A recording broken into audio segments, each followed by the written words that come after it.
Good morning po mga kabareks. Ito na naman po tayo, panibagong umaga na naman po. Tayo po ay magluluto ng ulam para sa tanghalian. Ang lulutuin ko po ay piniritong manok, Bicolano style. Ganito po ako magluto pag nagpiprito. Ito yung manok, tapos may kalamansi, magic sarap, paminta, asin, saka all-purpose flour, harina. Tapos, ang ginagawa ko po una, ganito. Lalagyan ko po muna siya ng kalamansi para matanggal yung lansa ng manok.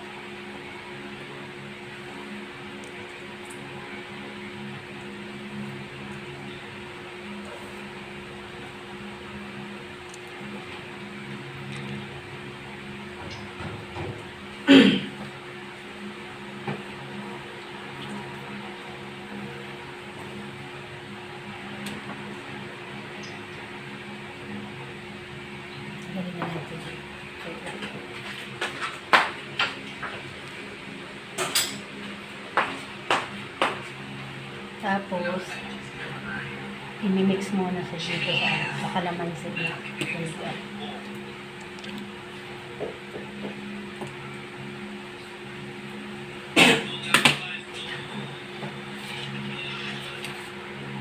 Pag nilalagyan kasi mga kabaris ng kalamansi, nawawala po ang lansa ng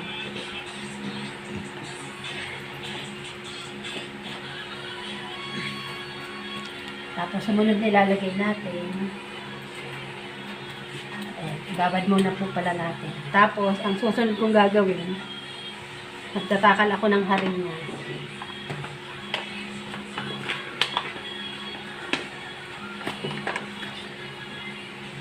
Siguro mga 3 kutsara po.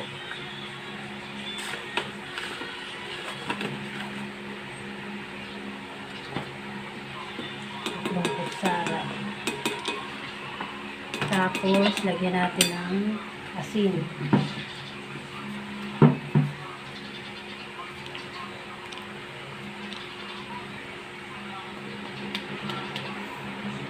Ito.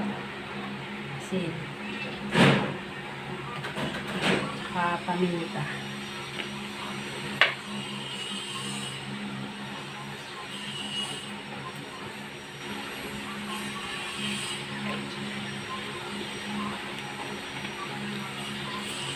Ihalo din natin yung magic sarap.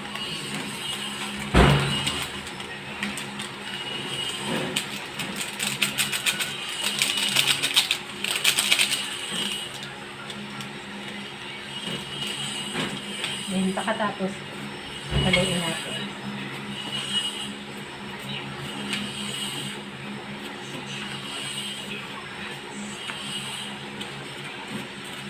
Dapat yung halong-halo siya para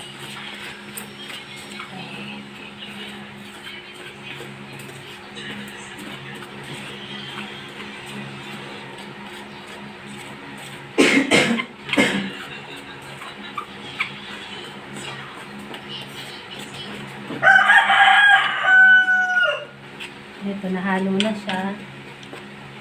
Susunod ko naman gagawin.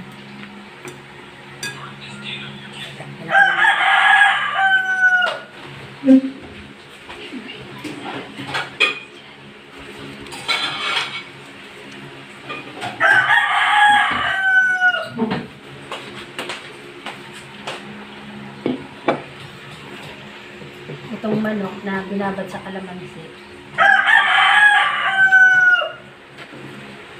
gaganto ko na. Ibubudbud ko na dito.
Ganito po mga kabariks ang sikreto sa pagpiprito ng manok para maging crispy po siya.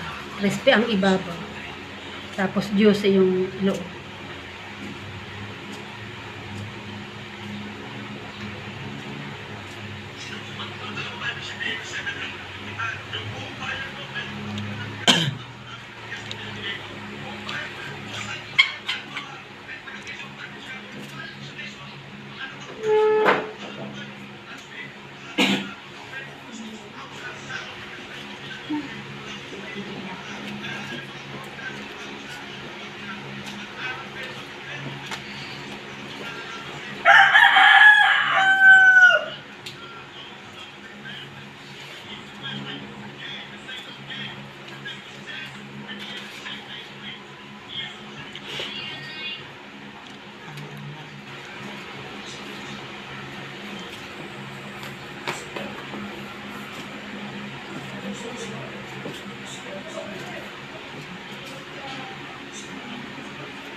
Sumubra pa mga kabariks yung ano, ginawa ko ang ano natin.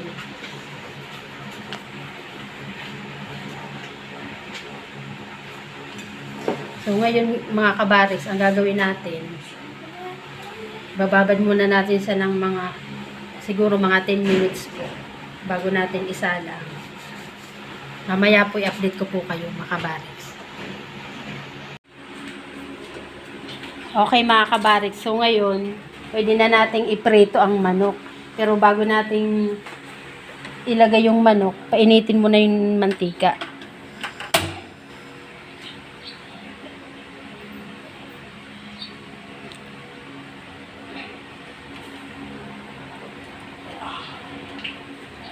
Mainit na yung mantika, saka na ilalagay yung manok para crispy siya. Tapos pagka nailagay na yung manok, saka na hihinaan yung apoy para hindi siya masunin. Ngayon, mainit na tong mantika. Mainit na. Pwede na natin ilagay itong manok.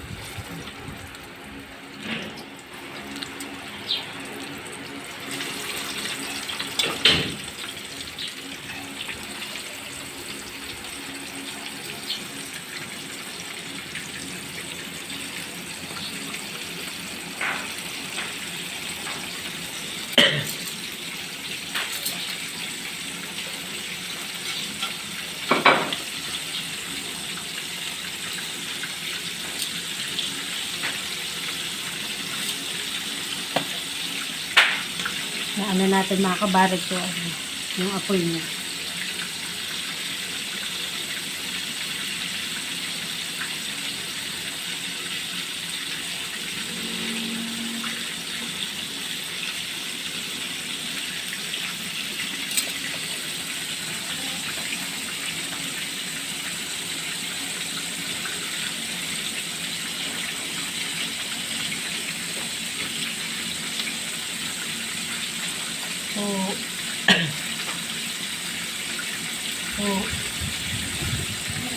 Hingunok namin nakatingin.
Pwede na.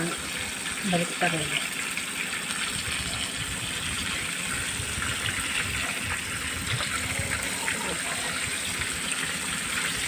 Balik pa rin natin.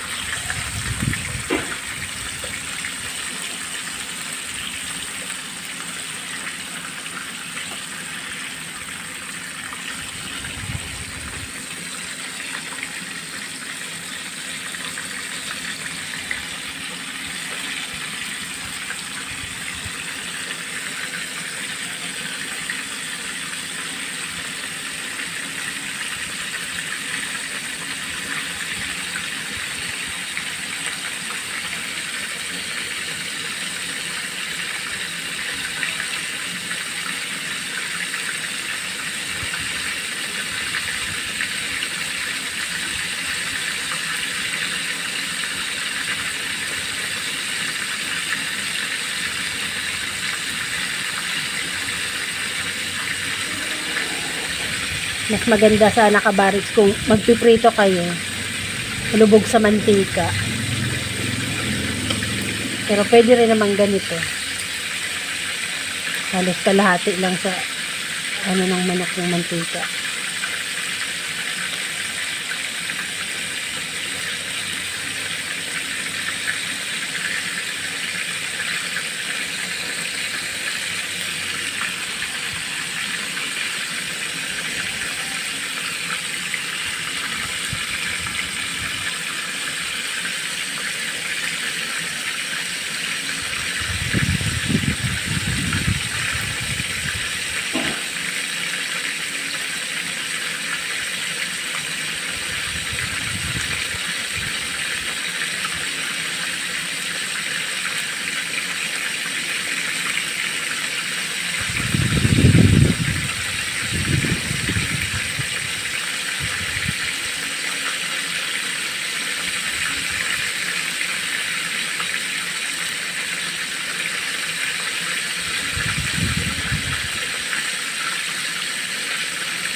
I-update ko na lang po muna kay mga kabariks pag malapit ng maluto.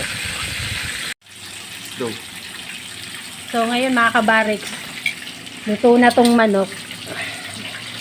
Pwede na to. Medyo brown na siya. Ayan, malutong yung ibabaw niya. Malutong. Patayin na natin siya.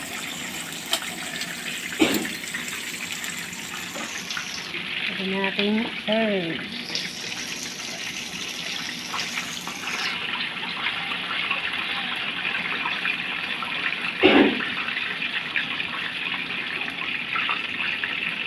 Sarap na nito, crispy ang ibabaw.